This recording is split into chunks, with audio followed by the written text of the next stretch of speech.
In the second habit, begin with the end in mind, we'll review the following learning objectives: proper visualization, how to start your day, what to state in your meetings, and the best question to ask.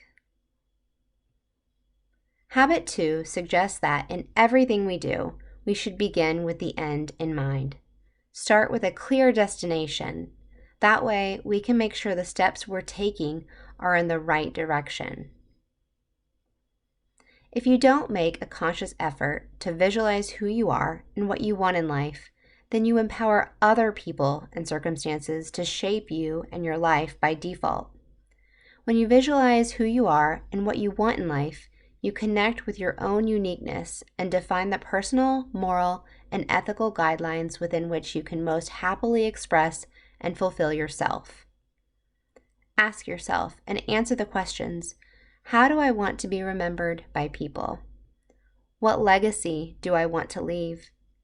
And if we focus at a more detailed and lower level of perspective, for example, focusing on a project or a task, when you visualize the end in mind, how you want the project or task to be completed, what the end result should look like, it helps you imagine and identify, as well as formulate the entire process and imagine all scenarios, allowing you to be performing in the most effective manner. Begin with the end in mind means to begin each day, task, or project with a clear vision of your desired direction and destination, and then continue by flexing your proactive muscles to make things happen. One tip to do this is to mark out 15 minutes on your calendar at the start of each day to mark down small goals you want to accomplish. When you do this, you feel more prepared for what to focus on during the day. A professional application is to start each meeting with the verbal statement. The end in mind for this meeting is to fill in the blank. An example of this could be: the end in mind for this meeting is to train you on how to complete a process. Or, the end in mind for this meeting is to fully understand the current issue we are facing. Notice how I didn't drag on the statement. I kept it singular and to the point.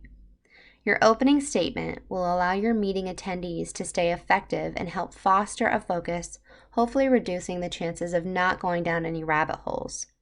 You may have to repeat the end in mind throughout your meeting if people do get off track. For both a personal and professional application, if you find yourself in a conversation with someone and they are trying to explain something very detailed and perhaps rambles on and on about an issue they're dealing with, if you want to be effective in trying to provide some sort of solution or help, but you aren't exactly clear on what the true issue is, ask the question: what exactly is the end in mind here?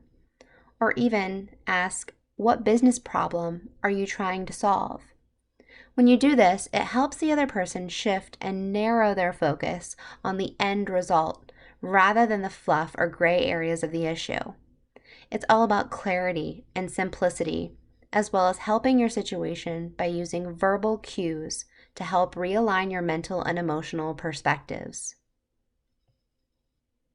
So challenge yourself to test the principle of beginning with the end in mind by doing the following.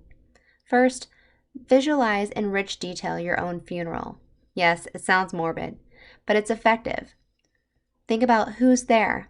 What are they saying about you? About how you lived your life? About the relationships you've had? What do you want them to say? Think about how your priorities would change if you only had 30 more days to live. Start living by these priorities. Number 2, break down different roles in your life, whether professional, personal, or community, and list 3 to 5 goals you want to achieve for each. And number 3, define what scares you. Public speaking, critical feedback. Write down the worst case scenario for your biggest fear. Then visualize how you'll handle the situation. Write down exactly how you'll handle it.